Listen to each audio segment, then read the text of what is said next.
There are moments in life when you meet someone and you just know, deep in your bones, that they were meant to cross your path. But what if that someone is a child? A child no one else wanted. A child the world had already given up on. Would you still reach out your hand? That's the question Daniel Carter asked himself on a cold November afternoon, standing in the hallway of St. Mary's group home, staring into the eyes of a boy who had learned not to hope anymore. The boy's name was Michael. He was 9 years old, and he had been rejected 17 times. 17 families had looked at him, smiled politely, and chosen someone else. 17 times he had packed his small bag, thinking maybe this time, only to unpack it again in the same narrow bed, under the same gray ceiling, in the same room that smelled like old soap and loneliness. But Daniel didn't know that yet. All he knew was that something in the boy's eyes, something quiet and distant, made his chest tighten. It wasn't pity, it was recognition, because Daniel had once been that boy. Not literally, but emotionally. He knew what it felt like to be overlooked, to be the second choice, to be the one people smiled at but never truly saw. And now, at 43 years old, divorced, childless, and standing in a building that smelled like disinfectant and broken dreams, Daniel Carter was about to make a decision that would change everything. He was going to adopt Michael. Not because it made sense, not because anyone encouraged him, but because something inside him whispered, "This is why you're here." Daniel Carter had never planned to adopt. He had never even planned to visit a group home. But life has a way of dragging you toward the places you're meant to be, even when you're kicking and screaming the whole way.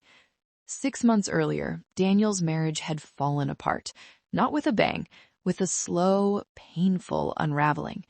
His wife, Emily, had wanted children, desperately.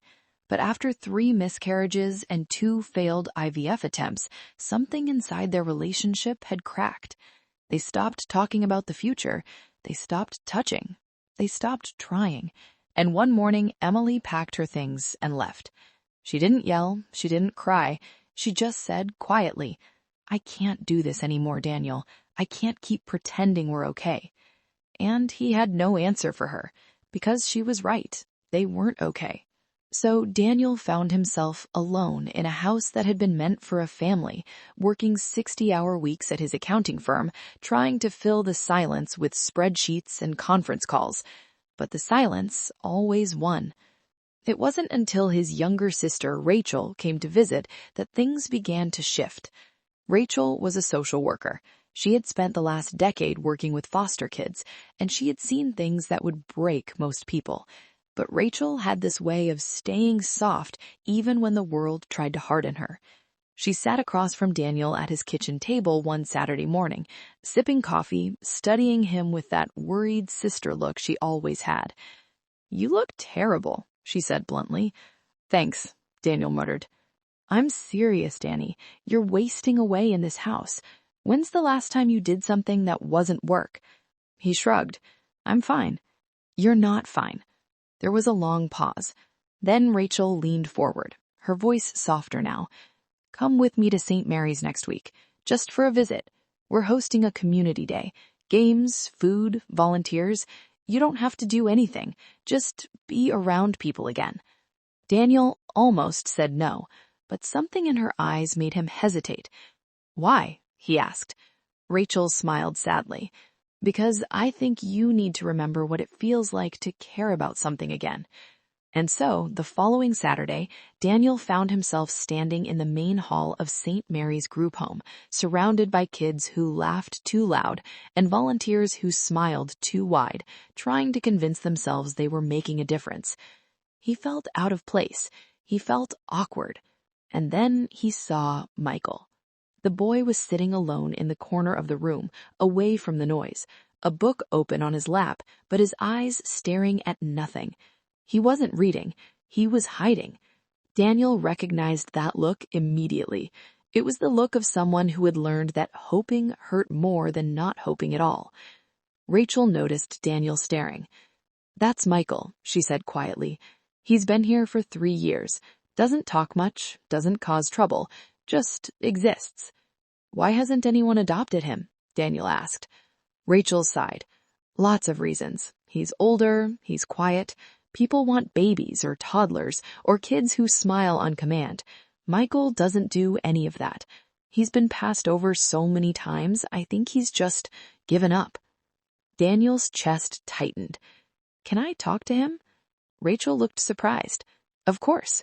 So Daniel walked over, slowly, carefully, like approaching a wild animal that might bolt at any second.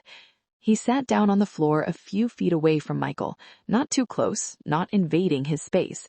For a long moment, neither of them spoke. Then Daniel said softly, "What are you reading?" Michael glanced at him, then back at the book. His voice was flat. Nothing. Fair enough. Another pause. I used to hide at parties too. Still do, sometimes. Michael's eyes flicked toward him again, just for a second. Why? The boy asked. Daniel shrugged. Because it's easier than pretending to fit in.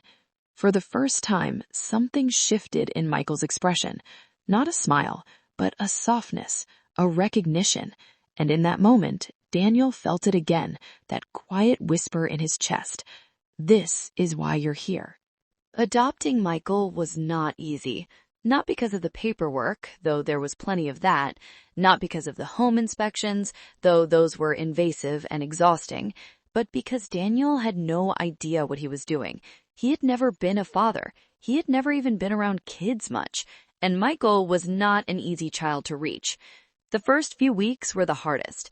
Michael moved into Daniel's house with a single duffel bag and a cardboard box. He didn't ask questions, he didn't complain, he just quietly accepted his new room, his new bed, his new life, like someone who had learned not to get attached to anything.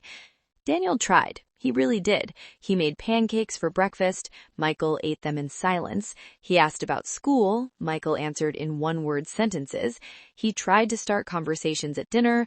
Michael nodded politely and stared at his plate. It was like living with a ghost, and Daniel started to panic. What if this was a mistake? What if he wasn't cut out for this?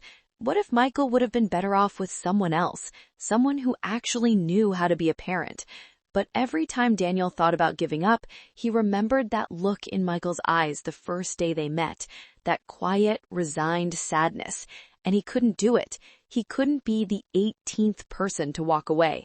So he kept trying. He started small. He stopped asking direct questions and instead just existed next to Michael. He'd sit in the living room while Michael did homework, not saying anything, just being there. He'd leave books on the kitchen table, books he thought Michael might like, and never mention them, just let them sit there, like a quiet invitation.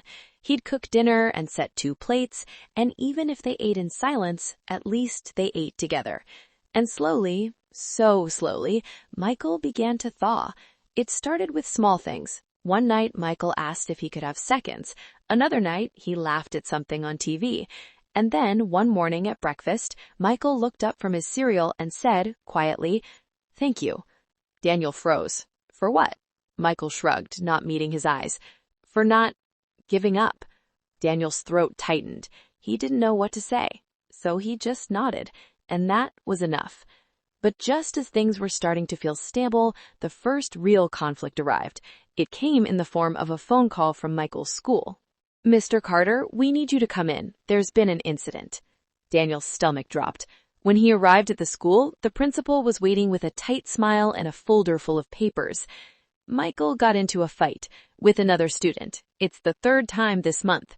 Daniel blinked. "Michael? Are you sure?" "Very sure." She slid a disciplinary report across the desk.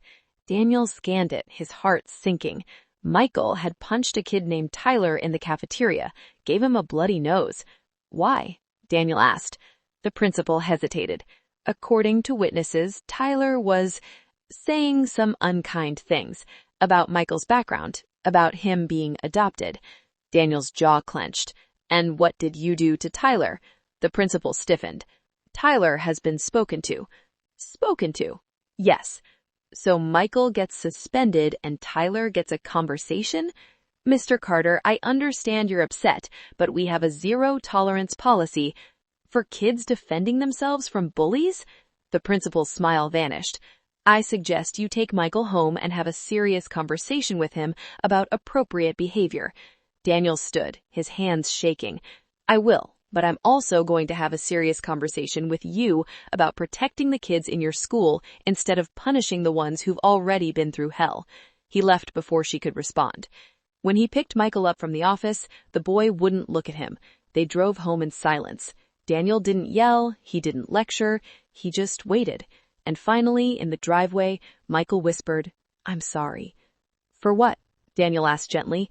"For messing up. I know you didn't sign up for this." Daniel turned to face him. "Michael, look at me." Slowly, the boy did. "You didn't mess up. You defended yourself. And I'm not mad. I'm proud of you." Michael's eyes widened. "You're proud?"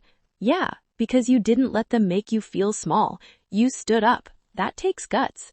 For the first time since they met, Michael's eyes filled with tears, and for the first time, he let Daniel see them. Things got better after that. Not perfect, but better. Michael started to open up. He started to trust. He started to laugh. And Daniel started to feel like maybe, just maybe, he was actually doing this right. But then, one night, everything changed. It was a Thursday. Daniel was working late in his home office when he heard a crash from upstairs. He bolted up the stairs, his heart pounding, and found Michael on the floor of his room, surrounded by shattered glass and photo frames. "Michael, what happened? Are you okay?" The boy was shaking, his face pale, his breathing shallow. I didn't mean to. I just... Hey, it's okay. You're okay." Daniel knelt beside him, carefully avoiding the glass, and gently touched Michael's shoulder. "Talk to me. What's going on?" Michael's voice cracked. "I had a nightmare." "About what?" Silence, then barely a whisper. "About my mom." Daniel's chest tightened. Michael had never talked about his biological mother, not once. "Do you want to tell me about her?" Daniel asked softly. Michael shook his head. But then, after a long moment, he started talking anyway. "She didn't want me," he said, his voice hollow. "She left me at a fire station when I was 3, just left me there and never came back." Daniel felt his heart break. "And then I went into the system, and everyone said they'd keep me, but they didn't. They all left too."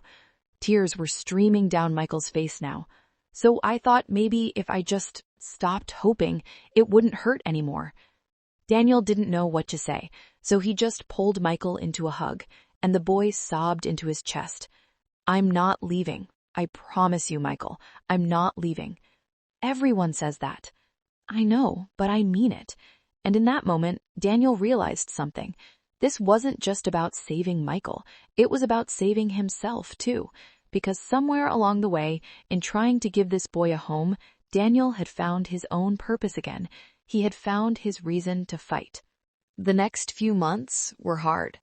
Not because of behavior issues or school problems, but because Michael was finally letting himself feel. And feelings, especially the ones you've been burying for years, are messy. He had nightmares. He had panic attacks. He had days where he wouldn't talk, wouldn't eat, wouldn't even look at Daniel. And Daniel had no training for this. No manual, no guidebook. Just instinct and love. So he did what he could. He held Michael when the nightmares came. He sat with him in silence when words felt too heavy. He reminded him over and over that he wasn't going anywhere. But doubt crept in. Late at night, when Michael was finally asleep, Daniel would sit in the kitchen, his head in his hands, wondering if he was enough, wondering if love was enough. And then Rachel would call. She always seemed to know when he needed her. "How are you holding up?" she'd ask. "I don't know," Daniel would admit.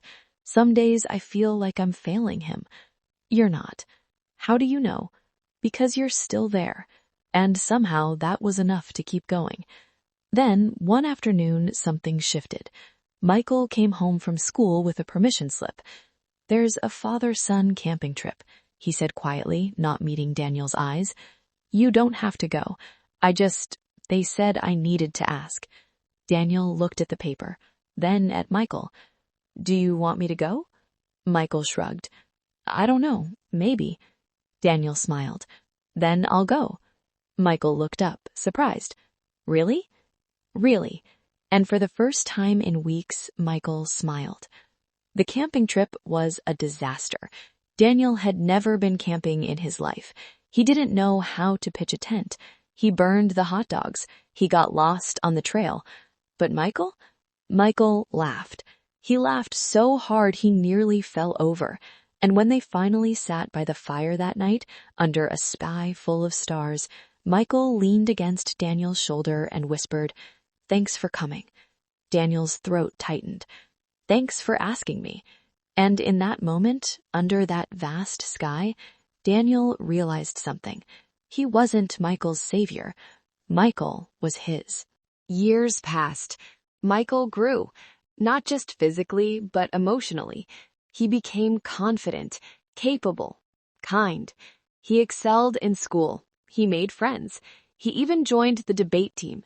And Daniel watched, with quiet pride, as the broken boy he had met in that group home transformed into a young man full of potential. But life, as always, had other plans. When Michael was 16, Daniel got the call. It was from the hospital. There had been an accident, a car accident. Rachel, Daniel's sister, had been hit by a drunk driver. She was in critical condition. Daniel's world collapsed. Rachel was his anchor, his guide, the person who had brought him to Michael in the first place. And now she was lying in a hospital bed, hooked up to machines, barely breathing. Daniel spent every day at her side, holding her hand, praying for a miracle. But the doctors weren't optimistic. The damage was too severe.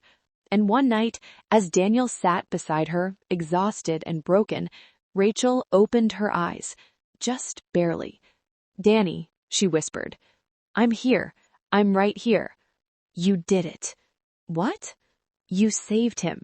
Michael, you gave him a life." Tears streamed down Daniel's face. "You did that, Rach. You brought us together." She smiled faintly. "No, you chose him.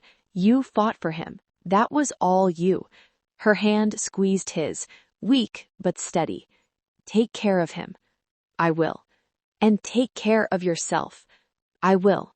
She closed her eyes, and 3 hours later, she was gone. Daniel broke. Completely. He couldn't eat, couldn't sleep, couldn't function. The funeral was a blur. The days after were worse. And Michael saw it all. He saw the man who had saved him falling apart, and he made a decision. He wasn't going to let Daniel go through this alone. So Michael stepped up. He cooked meals, he kept the house clean, he handled phone calls and paperwork. He sat with Daniel in silence, just like Daniel had once sat with him. And slowly, day by day, Daniel began to breathe again. One night, as they sat together in the living room, Michael said quietly, "You taught me how to survive. Now let me help you." Daniel looked at him, this boy, no, this young man who had been through so much and still had so much strength left. "Thank you," Daniel whispered. Michael nodded. "We're family. That's what family does." And in that moment, Daniel realized that Michael hadn't just survived, he had thrived, and he was going to be okay. They both were. Michael graduated high school with honors. He got into college, full scholarship. He was going to study social work. Just like Rachel, Daniel couldn't have been prouder. But on the night before Michael was set to leave for school, Daniel received another call. This one he wasn't expecting. It was from a lawyer, a man named Howard Breslin. "Mr. Carter, I'm calling regarding your late sister, Rachel Carter. She left a will, and you're listed as the executor. But there's something else, something she wanted you to know." Daniel frowned. "What is it?" "Your sister had been funding a scholarship program for foster children. She started it anonymously years ago, but in her will, she asked that you take over the program and expand it." Daniel was stunned. She never told me. She wanted it to be her legacy, and she wanted you and Michael to continue it." Daniel sat down, his hands shaking. Rachel had given so much. Even in death, she was still giving. When he told Michael, the boy's eyes filled with tears. "We have to do it," Michael said. "We have to make it bigger, better for kids like me." Daniel nodded. "We will." And so they did. Together, Daniel and Michael expanded Rachel's scholarship program. They raised funds. They partnered with schools and group homes. They gave dozens of kids the chance at a future they thought they'd never have. And every year at the scholarship ceremony, Michael would speak. He would tell his story, not to brag, but to remind those kids that they were worth fighting for, that they deserved love, that they deserved a chance. But the true climax came years later, when Michael was 25. He had just finished his master's degree in social work and was working at a nonprofit dedicated to foster care reform. He was thriving, and then, one day, Daniel collapsed. Heart attack. Sudden. Severe. He needed emergency surgery, and there were complications. He needed a transplant, but the waiting list was long, too long, and Daniel was running out of time. Michael refused to give up. He called every contact he had. He fought with insurance companies. He begged doctors. And then, when all else failed, he did something Daniel never expected. He offered himself as a living donor. "Michael, no," Daniel said weakly from the hospital bed. "You can't." "I can and I will. It's too risky." "You saved my life," Michael said, his voice firm. "Now let me save yours." Daniel's eyes filled with tears. "You've already saved me. Every day, just by being here." "Then let me do it again." And he did. Michael donated part of his liver. The surgery was successful. Both of them recovered. And when Daniel woke up in the hospital room, Michael was sitting beside him, smiling. "Welcome back," Michael said softly.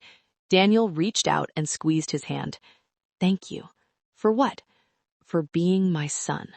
Michael's eyes filled with tears. "For being my dad."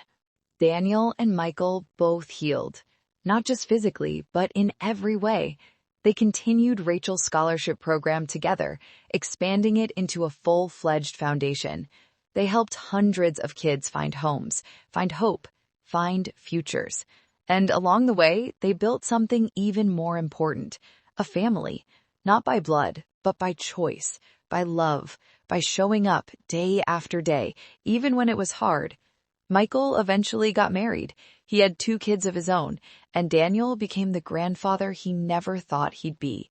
He watched Michael teach his children the same lessons he had learned, lessons about resilience, about kindness, about never giving up on someone just because the world already had. And every time Daniel looked at Michael, at his family, at the life they had built together, he felt a deep, quiet gratitude, not for what he had given Michael, but for what Michael had given him, a reason to believe again, a reason to love again, a reason to live again. Years later, Daniel stood at a podium at the annual Rachel Carter Scholarship Foundation Gala. The room was filled with donors, social workers, former foster kids who had gone on to do incredible things, and Michael sat in the front row, smiling. Daniel looked out at the crowd and took a deep breath. 17 families said no to Michael, he began. 17 times he was told he wasn't good enough, wasn't easy enough, wasn't worth the effort. He paused. But the truth is, it wasn't Michael who wasn't enough. It was them, because they missed out on knowing one of the most incredible human beings I've ever met. The crowd was silent.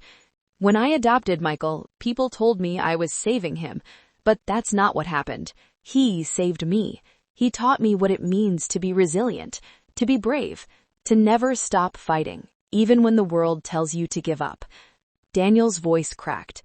And I want every person in this room to understand something. There are thousands of kids out there, right now, waiting for someone to choose them, waiting for someone to see their worth. And if you're sitting here thinking you're not ready, or you're not qualified, or you don't have enough to offer, let me tell you, you're wrong. He looked directly at Michael. All you need is love and the willingness to show up. The rest, you figure out together. The room erupted in applause, and Michael stood, tears streaming down his face, and mouthed 2 words, "Thank you." The truth is, we never know whose life we're meant to change. We never know which moment, which choice, which act of kindness will ripple out and transform everything. Daniel didn't adopt Michael because he thought he'd be a hero. He did it because something inside him said, this matters. And that choice, that single, terrifying, beautiful choice, saved them both. Because sometimes the boy everyone rejects is the one who ends up saving your entire bloodline. Not with money, not with status, but with love, with purpose, with the kind of strength that only comes from surviving the unthinkable and choosing, despite everything, to still believe in good. So, if you're reading this and you're wondering if you have what it takes to make a difference, you do. If you're wondering if you're enough, you are. Because somewhere out there, there's a Michael waiting for someone to choose them, waiting for someone to say, I see you, I believe in you, I'm not going anywhere. Will you be that person? If this story touched your heart, don't keep it to yourself. Share it, because someone in your life might be one decision away from changing a child's entire world. Comment below and tell me, have you ever been rejected only to find that it led you exactly where you needed to be?